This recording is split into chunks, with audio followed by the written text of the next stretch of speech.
Give it up for the panelists, Ivor. So, as Ivor said, I am the founder of Netokracija, Brezak. As for my dear panelists, well, I would love to introduce them. I'll let them do that job themselves. They know how to pitch themselves, I hope. So, Ivor, if you could start us off. Hi everyone, I'm Ivor. I come from Degordian. I'm working there as a product manager for Media Toolkit and social numbers. Hi everyone, my name is Shanir Ovadia. I'm Israeli and I'm the managing partner of Star company. Hey, I'm Dvir, founder and CEO of Soluto from Israel. And hi, I'm Luka. Abrus. I'm CEO of 5 Minutes and member of the board of Shanir. Cool. A big applause for my guests, please. So guys, our questions are obviously going to be based around how a city can be a good entrepreneurial environment, specifically for Zagreb. For some of you, it's going to be maybe not that interesting as to some of our guests in the audience. But first of all, I'd actually like to know, what would you guys say is the most important criteria as far as a city being entrepreneur friendly? What's the one thing you would say is the most important for you to locate a startup in a specific city? So, Luka, if we could start with you. Well, if it were one thing, I would say resources, whatever they are. Probably the academia, the staff. That's our situation in Zagreb. Basically, we're here because we have great access to the local talents. And if we look at the other resource, that would be the clients probably, and that's why we chose New York, because most of our clients are there. So, resources for us, what we can get from the city. Well, resources are definitely the core of even starting and considering. On top of that, but that's not something that's fully in control. If you have a university, you have that. If you don't, that's not going to be the reason that the city is going to do it. And we had a lot of communication with Tel Aviv, in my case, on what else can they do. And they were really trying to find a thing that they can proactively do. So there's one pretty nice thing that's not always a deal breaker, but Israel did, is that for software companies, there's a very significant discount in taxes for office rentals. So that's something actual that they could do.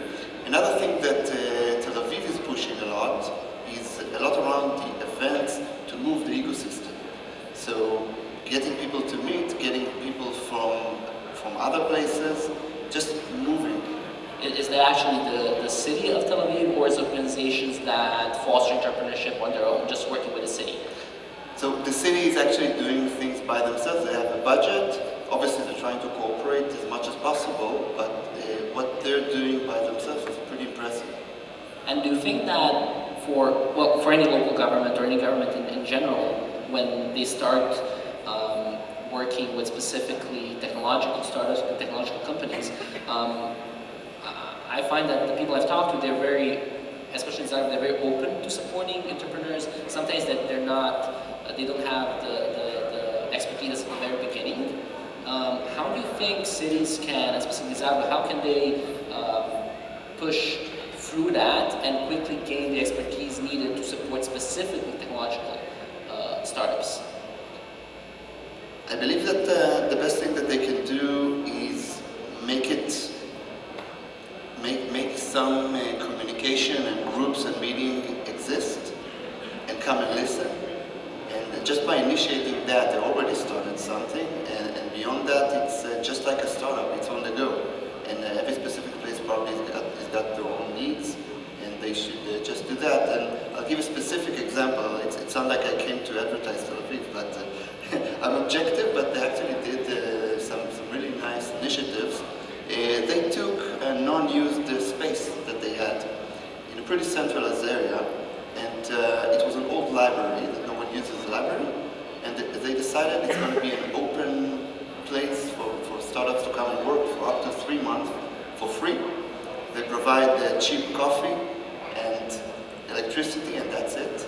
And that actually became a pretty significant part of the ecosystem. Very cool.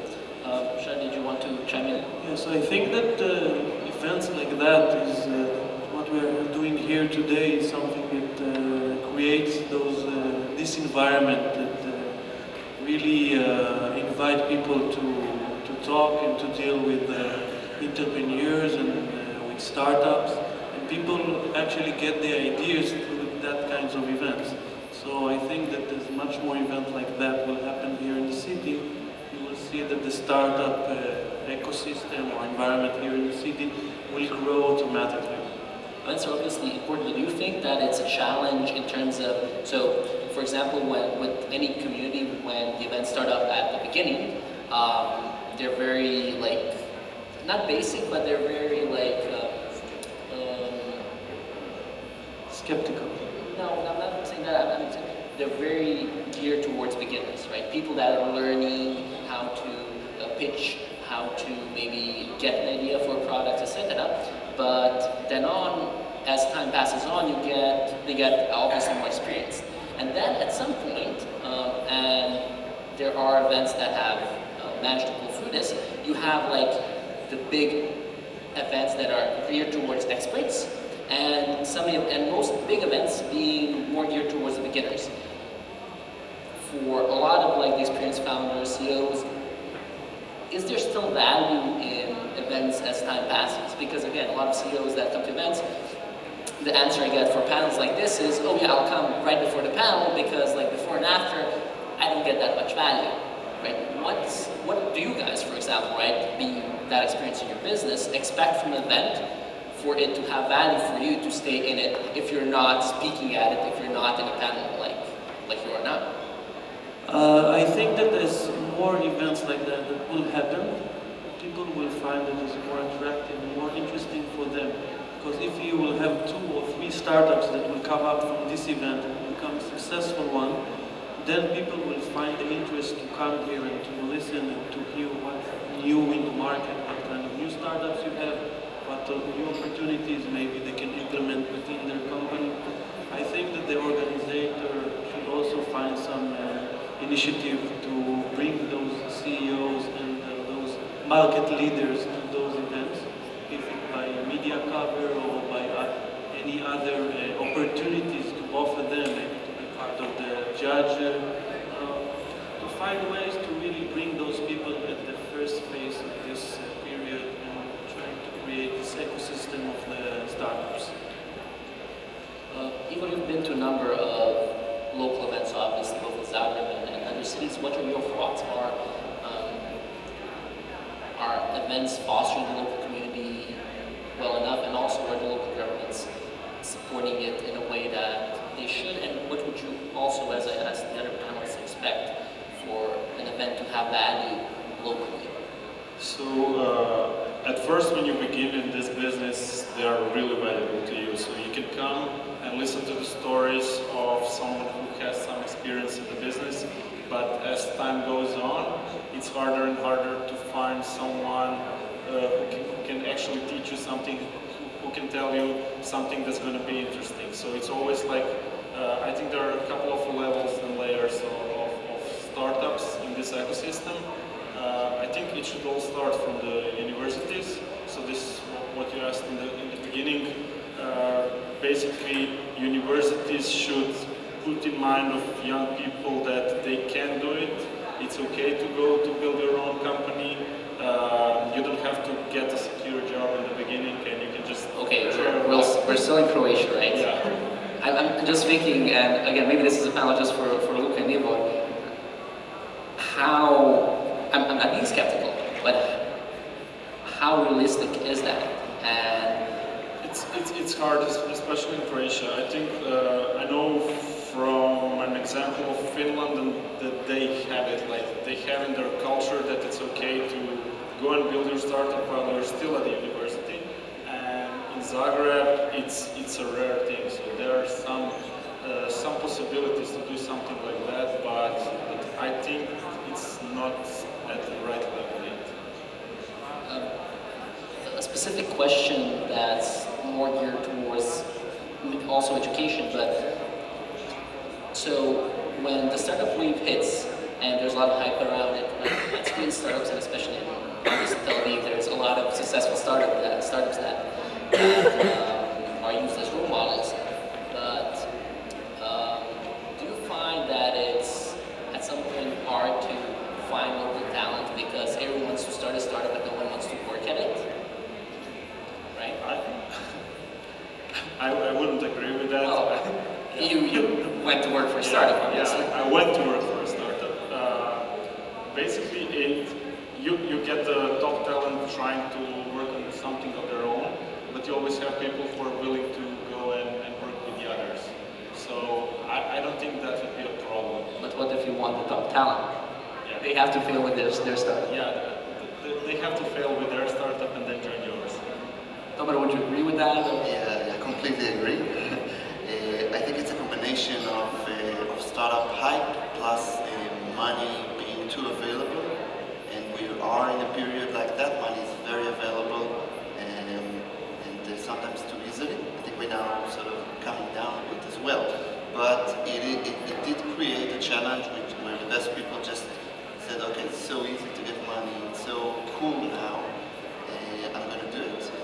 Now, at the company, we have quite a few entrepreneurs that understood that there are way more challenges than this, and what they actually love is to create stuff that a lot of people use, and they understand that there are more than one way to achieve it, and got to join us in a format that works.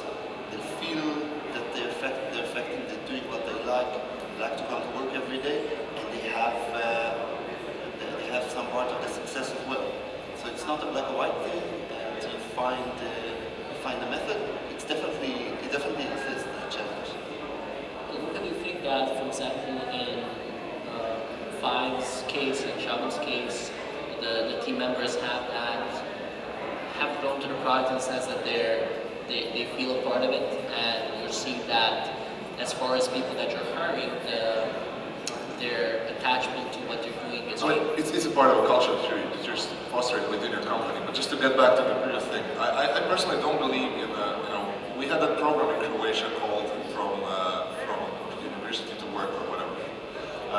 It eventually evolved into from university to startup, where we had a bunch of kids finishing their last year and starting their own startup. Luckily in Croatia we don't have that much access to money, but eventually a few of them got it. And what we actually have seen is that those kids with the 22, 23-year-olds with the education from Croatia, which is a downside compared maybe to the US education, are starting their startup without any real experience. And basically, I was always against, my suggestion was, why don't they gather some experience for free, working for the other company, working for the other startup, learning from the other failures, and basically getting paid while learning for a year, 2 years, 3 years, and after that, since your education didn't maybe give you that perspective, then if you know how to access money, you've learned from the other people's mistakes. And basically started your startup with 26 years old, 27 years old, and like that.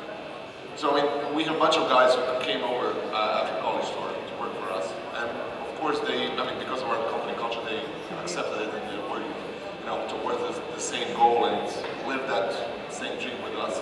But I mean, for some of them, I expect in a year, 2 or 3 years to be able to start their own businesses. And just if we're not able to offer them, some kind of motivation, whatever it is, money, working out abroad, whatever we can offer. I'd just like to add that the next evolution would be to just skip university and start to do that right away, and not waste those years in the middle. But I also wanted to say something about employees continuing on that end. So we see an employee that we want to keep, which leaves for another company, as our failure. And we see an employee that continues and starts a startup as great success that we had. Interesting mindset.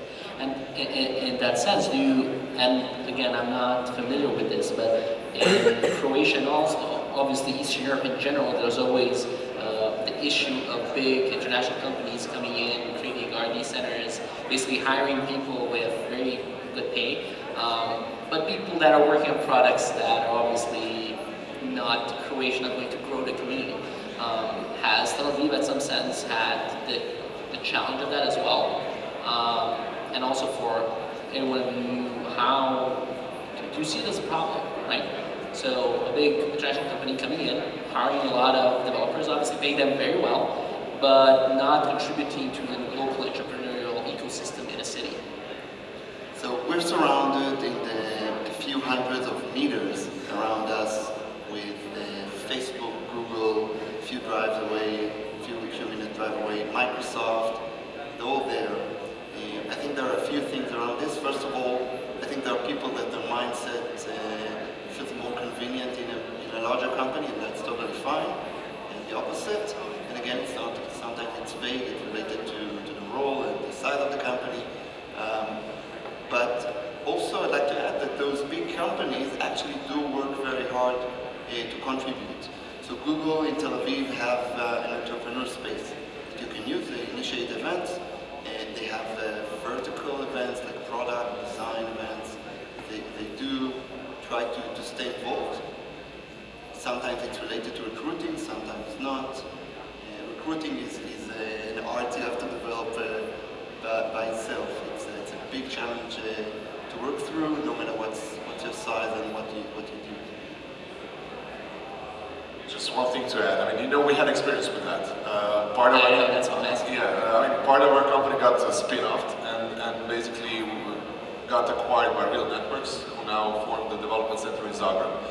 And I actually now they have 20 people working on global projects. I mean, if someone had offered me right after college or shortly after an opportunity to work in Zagreb and work on a global product that fights with Dropbox, with Facebook, whatever sense, just to be part of an intercontinental development team, to be able to learn from the guys in Seattle, from the guys in China, from guys in wherever, Estonia, wherever they have their other development centers, that would be the best thing for me when I was 23, 25, 30, whatever. And basically, those guys are getting experience that they simply cannot get in Croatia with other smaller startups. They are part of enterprises, treated as equal employees, getting great pays, and eventually, I mean, as in every other company, they'll get bored, and they'll start something new. I mean, we could have lost them. They could have gone to Google in Zurich, they could have gone to London, they could have gone to San Francisco, but they stayed here. And they're contributing to the economy in every sense. And basically are getting, accustomed to a higher level of work, some higher standards that will eventually, fall over to their own company, whether started or, there's this ripple effect to the economy. So actually I would agree that in this scenario, of course, if we're talking about tens of thousands of people hired by Google that basically cripple the rest of the companies, that's a bad thing. But in those small islands, I think that's a really, really great story. I found it as the best thing that could happen in the market in that situation, when you have those companies coming here and opening those R&D centers, so people could really be part of those international companies and really have this taste of how these big international companies operate. You get all those skills that you are not getting from local companies. So people that are entrepreneurs in their soul eventually will go out from those companies and start something by their own. And I think that from the people that was here during the day and presenting them their startups, you can find many that were starting their career life in some big companies, maybe international or not, but they had this chance to really have this taste of internationalism within their work. So very good. R&D centers can be good for the community, obviously. What can also be good? So Ivor, Luka, you're obviously working with your teams in Zagreb, except for clients that are obvious, like in New York, for example, and in Five's case, around the world, specifically Vienna and London, in Media Toolkit's and Degordian's case. What do you guys need first and foremost from Zagreb, not as the government, but as a city, that would make your lives easier as people in teams? Taxes, lower taxes would help. So basically, the most important thing is, as Luka said, resources. So basically, you need a lot of talent to help you build great products or great services. And if you remove the clients from the equation, basically that's the only thing that's left. So you need great education. You need. I actually believe that you need these R&D centers, and as the guy said, people who want, they leave after a year or 2, 3 years. At one moment they decide, okay, this is not for me. I want to work on something faster, something like that. That's moving toward the global goal, but not from the top down, but from the bottom up. Since I was called in, I mean, there's not much thing that the city itself can do with tax. So, okay, there is some possibility, but I think it's an overall country's economy that impacts the whole thing. So there's a limited aspect of the what city could do. Definitely, one side effect of cities good work, I mean, is actually, growing Zagreb Airport, for example, and making it a better hub. So, I mean, that our connections to America don't require 3 connecting flights or whatever, it's maybe 1 to service. I mean, those simple things that eventually will have, again, a ripple effect on our and every company that's trying to export and work abroad. But I will definitely agree, the co-working spaces and R&D centers, that's the thing that city can actually do pretty easily. And it's just of dedicating, I mean, there's a lot of space on this venue that is either being unused or in terrible shape. That could be with an investment, of course, an investment is required, but probably with EU funds, with the government support. I mean, it can be done. And just opening that up to companies that will have access to internet, access to technology, access to other CEOs and startups they could just work with and do some mashup technologies, and again some wave effect on the whole community. So I think that's the thing that could be the focus of every city's engagement in the next years. So with 5, for example, if the facilities were good enough with 5, consider moving? Absolutely, that was a tech community, and we had the opportunity to work alongside, for example, Degordian, in a venue that had 5,000 square meters, and we would get 1,000, they would get 1,000, and there would be like 30 other companies getting 50 square meters, whatever. I mean, the whole community would benefit from that. So, absolutely. As long as you are getting those and you are employing more people, you can pay salary and you can develop your activity here, you're contributing to society. So I think that is the interest of the municipality to really help and bring as much more companies here to do business, and employment rate is increasing.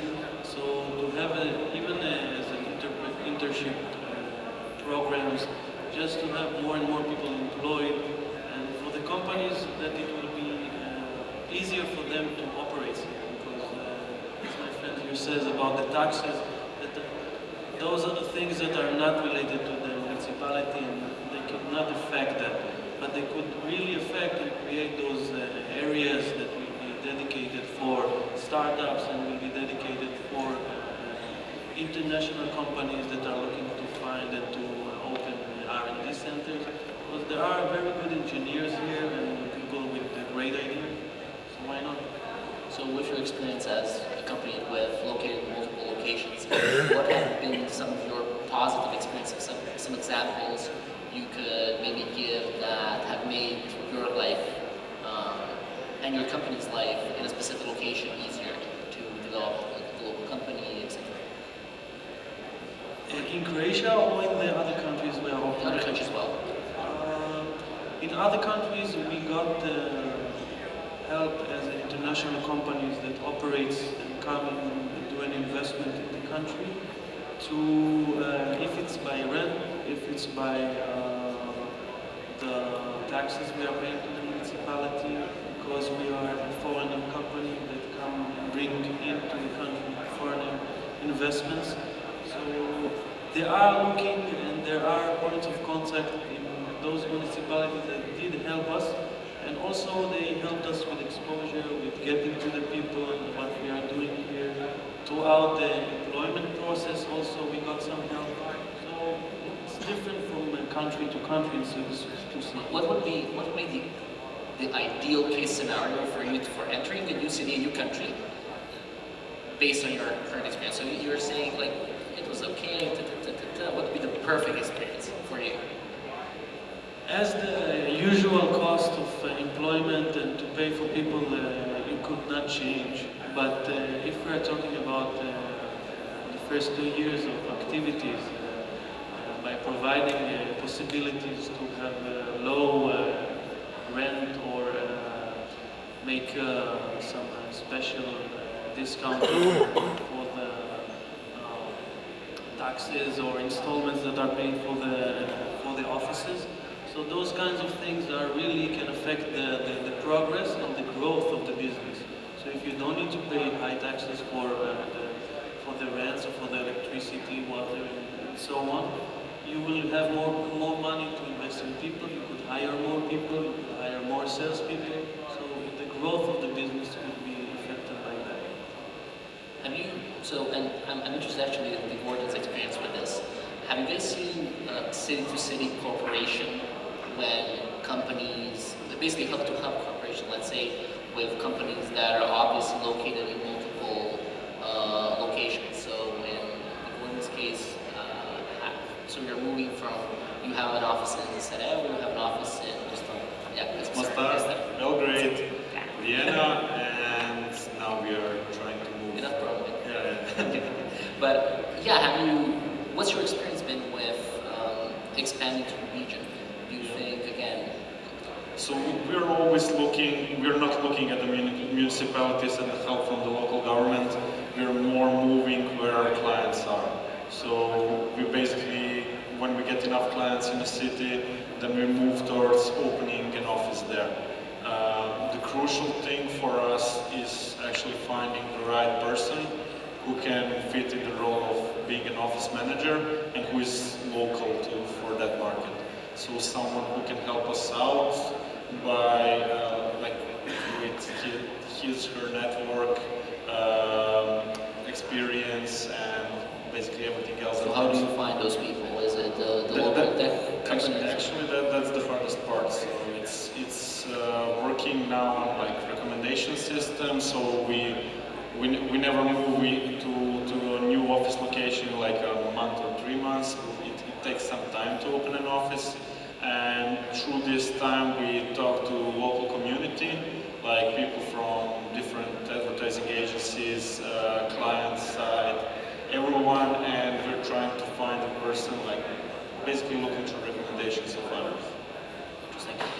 You all mentioned at some point access to capital, obviously, be it some funds at the beginning, but what I'm interested in is actually investors. So obviously some cities have a big advantage here, like Tel Aviv, obviously, but it's always said that, and this is changing, for example, right, Dave Luka, a founder of startup, said that he'll fly anywhere in the world where he can find great startups. But for a majority of both early stage investors and VCs, it's always like, they want to keep their startups close at hand. Do you think like cities like Zagreb or other cities that are not, like, again, big hubs like Tel Aviv or London, have an inherent problem here? That startups, because they have to access not just capital in terms of cash, but also smart money that's probably somewhere else, will have a challenge keeping the startups locally. Or is it okay, the development is cheap here, we'll keep the offices here and it's fine? Because again, for example, in Shaban's case, the investor was from Slovenia, which is close enough so we can have meetings, right? What are your guys' thoughts on this?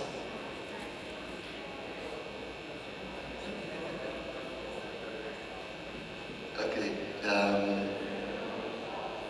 Well, I think that we're an example of half of that risk, more in the terms of the finance and recruiting, because our first funding was from a local angels and then a local VC.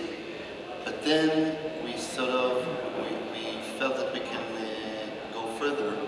The next investment was a US fund, and the next one a big European one. So we went away on that front. On the other front, on actually staying there and having the operation there, it was good enough in terms of the ecosystem. It was good enough for the investors because there was an ecosystem, so they were willing to communicate remotely, or they had someone close enough. And I think it's solvable because people all around eventually have money to invest, and people are nowadays where to invest it, and the smarter investment will come as part of it. It's sort of a bit of a chicken and an egg, but I think when things will start to pick up, there's going to be some angel investor that can contribute and they just like to live here, and they're going to be around. Same for other entrepreneurs that can help. Every entrepreneur, but many entrepreneurs then becomes angel investors. It grows. I think that you will be surprised that there are a lot of investors and angels and people with money that are willing to invest here in Croatia and especially in Zagreb. There are many people that are, let's say, now in a position of sitting on the fence and waiting for something to happen. And as we see more success stories of startups that came out of here, then people will start to be surprised how much money you have you are sitting here in Zagreb by a lot of people, and they just need to see that this way of investment can really generate for them some revenues. Their ROI will be fast, but it's something that needs to develop. And as more and more startups and stories like this application for the mat and more stuff like that will be on the media and will become more popular, you will find that more and more people will be willing to invest on those startups that was like put on the side in aspects of the traditional investment that people usually do. So those success stories will really take the whole industry of startups really forward. So one day when you guys exit your companies and decide to be angels, or super angel maybe, I hope you exit very well if you sell your companies, and when you sell your companies, what do you think that as angels or investors, you should expect something again from the local government in order to help you, or should they just get out of the way and let you do your job? Is it again a local issue, or is it a general government issue in a country? I think that it's all about the idea and about the money and the potential. All the startups that we saw here, I think that if I was in a position, some of them could really become a big thing. They require a lot of work, but you have, as Tomer said before, there are plenty of good ideas. But the distance between a good idea to make it really business that generates money, really uses the potential to generate revenues, is a long distance.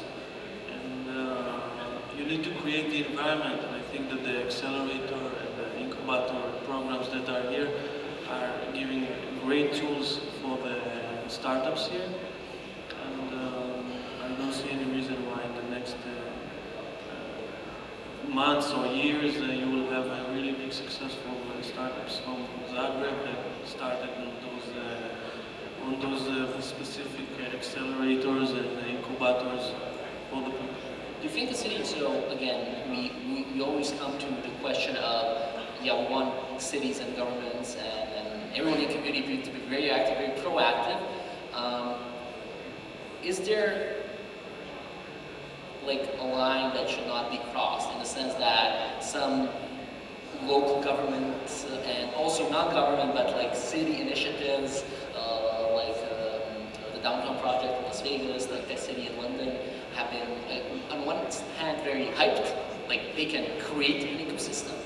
On the other hand, there are certain things that have been seen that maybe it's not possible for someone to like plan out creating a tech city, right? What are your guys' thoughts on this? Is it possible to really like for cities to really influence the growth of the tech community, or is it their role just to follow it along and help along the way?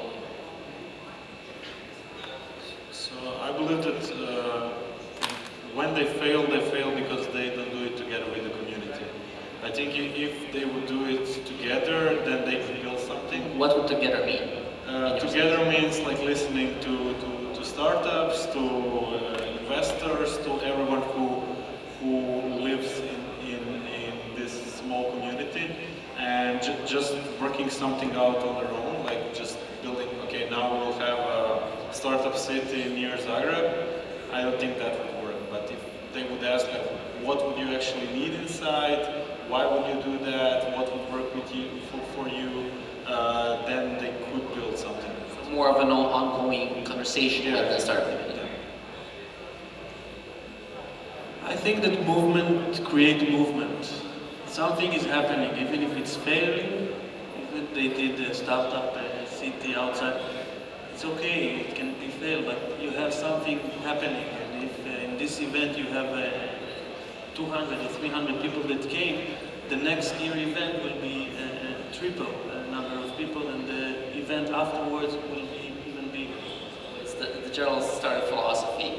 It's basically like go on, try. Yes, all the time you need to push forward. Some things will succeed, some of them will not. But the persistency to really push those things to happen, that's what will create the success in the end. Talking about that tech city that you mentioned, I mean, it's all about the hype. And the hype is what we need, actually. I mean, I'm talking specific now to Zagreb and Croatia, but the thing is that everyone who lives here is talking about the crisis, which is actually non-existent. The crisis doesn't exist in the world. And the tech world is blooming. Everything is great. And just, having that opinion coming from top down in the city and wherever is talking about we're on top of the world, we can do whatever we want. We know that's not true. We know there's a lot of work to do. But I mean, there's nothing stopping us from creating a world product from here. I mean, look at Bellamy. Look at all those companies. They're actually doing it and actually don't mind that they're in Zagreb or wherever they are.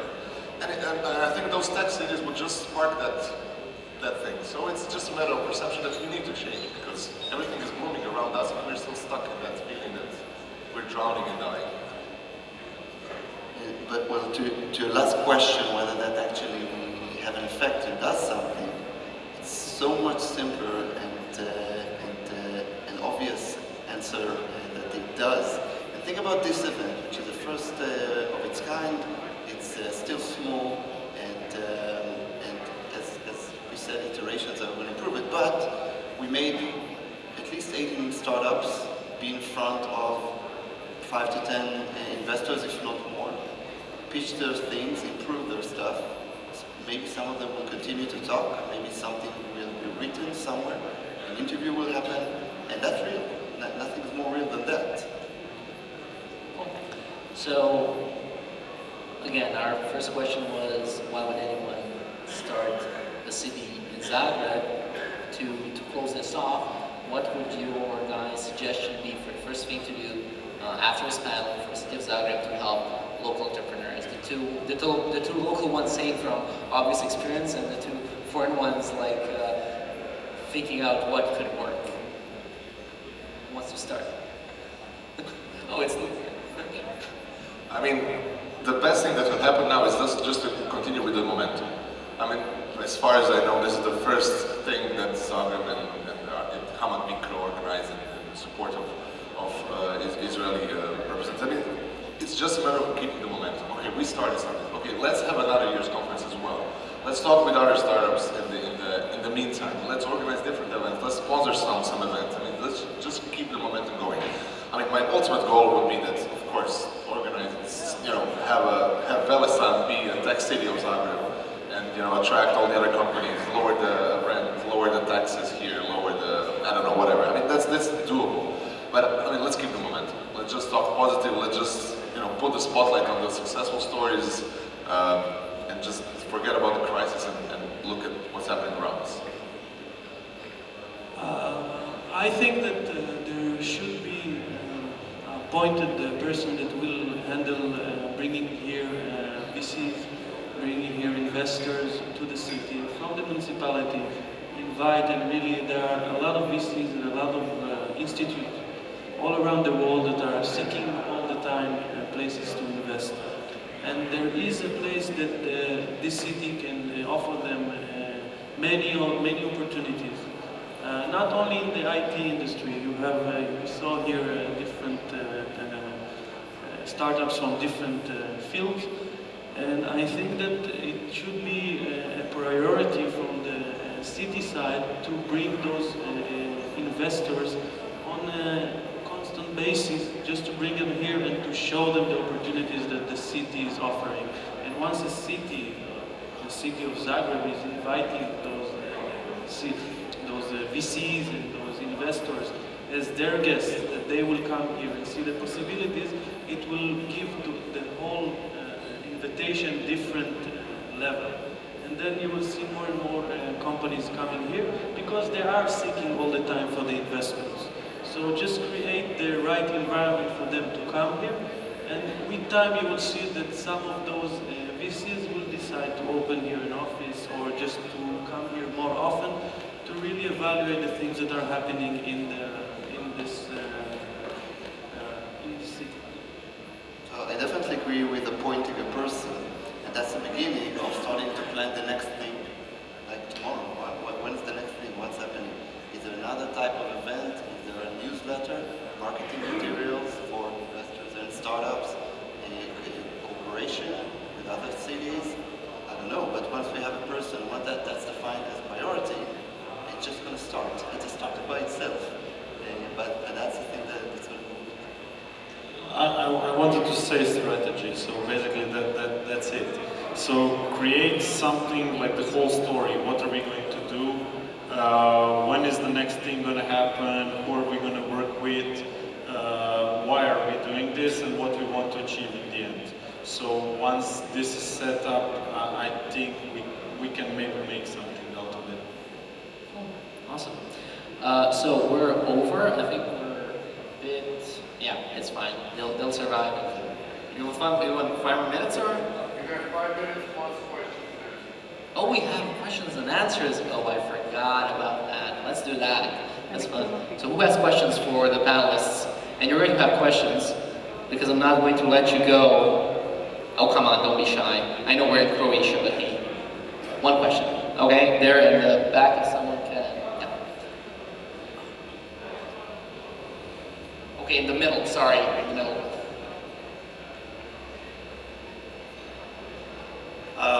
So we have a presence Can you in Los introduce Angeles. yourself? Sorry. Oh, hi, I'm Robert. I'm the CEO for what it's worth of Cuddly. We are making a mobile app. And we do our development here in Zagreb, but we're based in Los Angeles. So, we're doing that for, access to the talent here and also, for cost reasons, obviously, being bootstrapped. I'm kind of curious whether, you guys, just being more plugged into the scene here, have a sense of what Croatia is doing around just the overhead in getting, a company established here. There's just, we've had to go from office to office to office, fill out a ton of paperwork, just to be able to get off the ground. And then we can't hire employees, we can't hire people on contracts. Like actually what ends up happening is, if you keep people on for long enough, you end up having to pay a whole bunch of money to get rid of them. So the incentive is actually to keep people, just until they're good and then get rid of them and replace them, which we, clearly don't want to do. So, I'm just kind of curious what moves you guys are seeing, and in particular whether there's other areas in Europe, that have gone from a heavily regulated labor market to a less regulated market. Oh, fun. Luka, you want to start? I completely understand what you're saying. The first thing. I'll just share a story the other way around. When we opened up an office in New York, in America, I was always afraid that we're missing something, that we'll get fined, that we'll get bumped in the head because we're just not doing anything and everything is working. So just coming back to what you're saying here, yes, the things are really complex and it's a matter of just, it's a thing that's countrywide and involves not understanding how businesses work now. What you just said, my goal is to hire more people and pay them more, not to be strangled by some contracts and whatever. All those things by the work law or whatever are geared towards enabling employment basically. And it always somehow gets stopped and paused and just eliminated from the discussion and never happens. So I feel your pain, that's the only thing that I can say, and we're living with that every day. But we're from here, so I understand the complexities that you ran into, but in Croatian, yeah, as an added level of complexity, yeah. I mean, there's nothing smart I can say about this, then I just feel your pain, and you'll get used to that. It won't hurt after some time. And once you get the operations up and running, it's fairly simple from that day forward. So, I mean, I know when Real Networks opened up the development center in Zagreb, they were shocked with the level of administration and everything. We were helping them through all that. But I know I mean, they had local lawyers helping them. We helped them a lot, and I know the shock they had. Just basically, their questions were so solid and smart that made us rethink. Actually, why? Why would they want it? And I mean, there are some steps in enhancing it, but that's not the question for probably these guys here. We're all feeling the same thing. Okay, but the food is good, so that's important. We've been living with this since we were born, so we get used to it, and there's nothing to do about it, actually. And it's not different in other countries in this region, where I operate. Usually the bureaucracy is something that is the sickness of all East Central Europe countries. But I think that it's something that within time will be much easier for everyone. It's something that we need to live with as part of the difficulties that this market is bringing us. I don't like living with such things, but since the city is here and taking notes, it might be that the same, once it's a priority, once there are a few people handling this as their role, it's very easy to take someone to accompany a company. And a simple onboarding, helping them with the processes, doing all that work shouldn't be very complicated or very expensive for a city to do. So. Just one more cooperation. I mean, it's something that you'll have to get used to. I mean, in the US, we're always considered innocent until proven guilty. Here, we'll always presume guilty until proven innocent. And that's all the time. So true. I hope that answers your question to a point. So now we have a question in the back. Can I get a mic to... Yep. There. Thank you. Got distracted by your beauty. Hi, my name is Hrvoje Hadžić. I'm working for one rather large company. Actually, I have a question about how do you see or which are the mutual benefits for the large companies working together with startup scene or startup scene working with large companies? Or are there any benefits, mutual benefits? Did you hear the question? Can you repeat once again? Sorry. Yeah. So, are there any benefits for large companies to work with the startup scene? So are there any benefits for large companies to work with the startup scene, right? Okay. Not that I'm aware of. I think that there is no... I haven't seen and I didn't have any experience with the benefits that as a foreigner company or foreigner investors we got when we decided to open the operation here. There was no... we were treated like any other company here in the market. How would you like to be treated? I think that as a foreigner, as the interest of the country, that more and more foreigner money will come in and investment will come into the country, they should have some package of benefits that really stimulated people to come and open a company here and start a business here. So if not from the tax side, so giving them those benefits and offers. I can tell you a story that Intel, when they first started opened their factory in Israel about 20 years ago, and till today they are getting a wide benefit package in tax aspect for those factories. So what happened actually is that the government came to Intel and told them, come, we want you to open a factory here. You will get the tax zero for the first 10 years of operation, and then after those 10 years, they were sitting again and they gave them to pay 5% tax, but this factory created work for 3,000 people. And Intel opened another factory after a few years and another factory after a few years. So they didn't pay the tax, but they now you have about 10,000 people that are employed by Intel in Israel. Just because the government really gave them a package that make it worth for them to open the factory there. So I don't see any reason why it should not happen here. Did you want to say something as well? Maybe just that big companies actually should work on their own startups, not trying to work with other people's ideas and basically mess with them, unless they are their clients or something like target client or something like that. Or in the local, in the current trend, creating accelerators for them, right? Exactly. Okay, there's experience with that. Okay, so we have time for one more question. No, one. Okay, one more question. If there is one. No, one more question, really. No one wants to finish this off. Fine, you'll ask them in the pause. Fine, fine. Okay, thank you very much for coming to this panel. Thank you very much to my guests. Please, a big applause for these brave entrepreneurs.